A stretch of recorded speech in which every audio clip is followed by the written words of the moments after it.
What's up, y'all? It's Chris.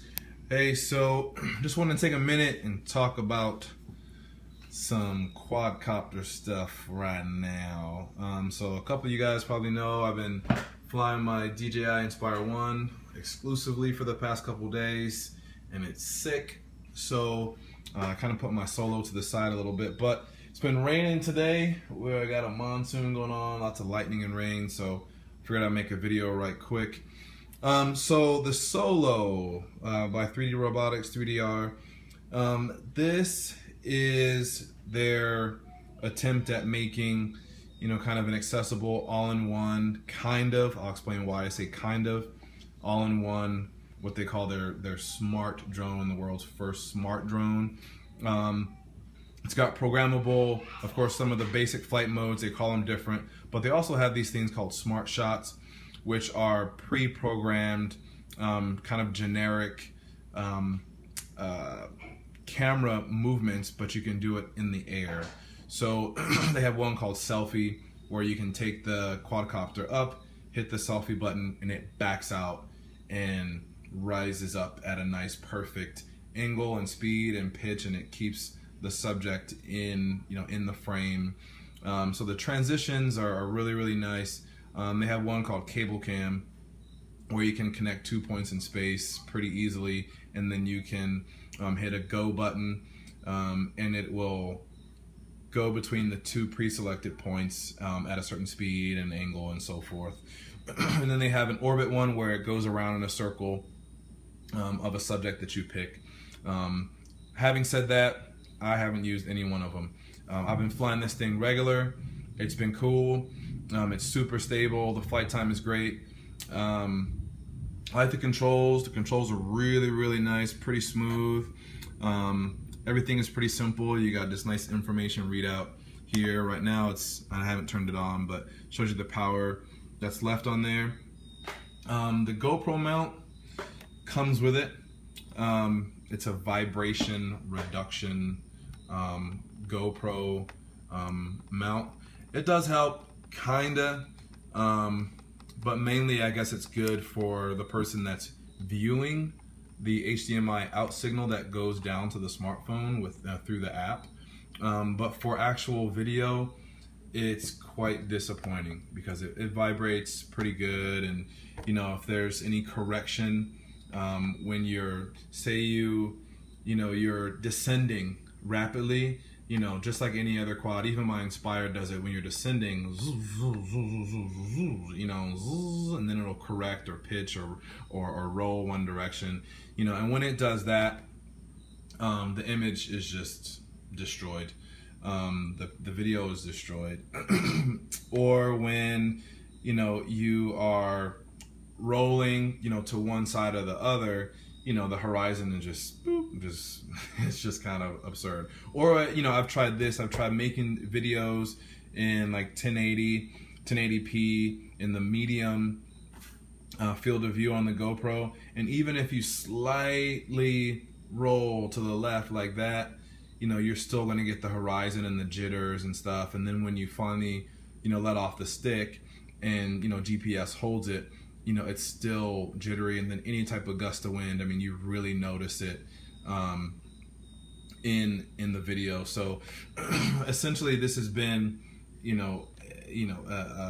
a stills platform at this point, which is kind of disappointing because you have to set an interval on the GoPro, and I've been shooting 1 picture a second interval, dun, dun, dun, dun, and kind of spraying and praying, so to speak, trying to figure out, you know, what the copter is seeing, and then position the 3DR in that general area, and kind of, you know, stay up there for as long as I can for a sunset, for an example, and get different positions or whatever. And you know, sometimes it's blurry, but you know, the disappointing thing is that when I got this, I thought I'd have some more controls through the application and control it through the controller and stuff like that, but really all I have is like an HDMI out and no USB connection between the GoPro and the copter. which is when they, when they sold me on this thing, it was, the only quadcopter that, has been working with GoPro to, I guess, allow whatever's connected through 3DR to connect, to cooperate with the Hero. And, it's not exactly that way until the gimbal comes out, which, if you're advertising an aerial platform with all these smart shots and, the first ever to work with GoPro to, have controls of shutter speed and, white balance and GoPro color and, all these other functions that are in the GoPro, and you really can't do that unless you bring it down every time. You're essentially flying, sorry 3DR, a black Phantom 2.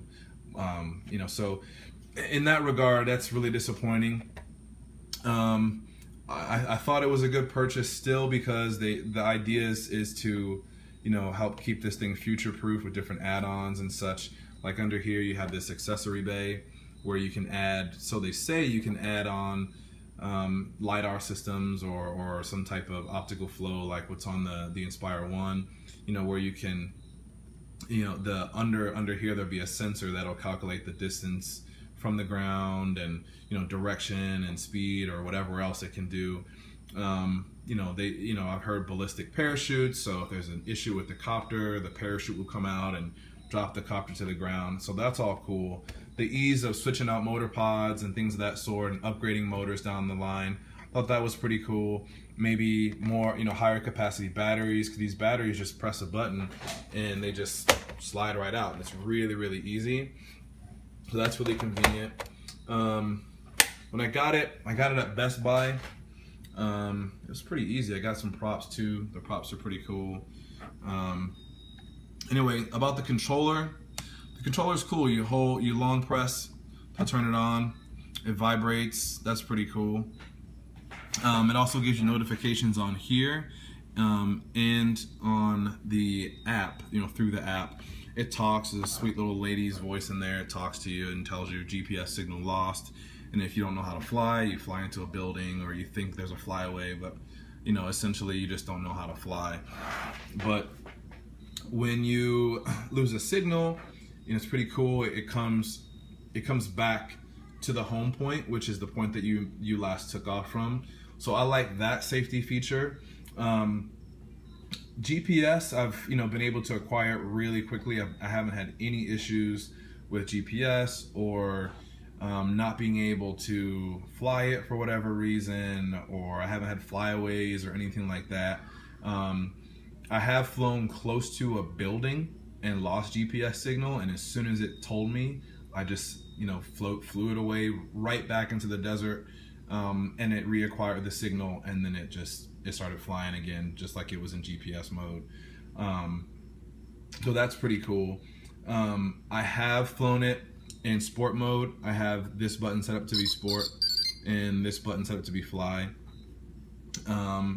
Power fly button here, that's what you hold. You long press here to start the motors, then you long press it again, and a green slider will slide across the screen and it'll power up the props, and then you hold it again, and then the bar slides across the screen, and then it takes off.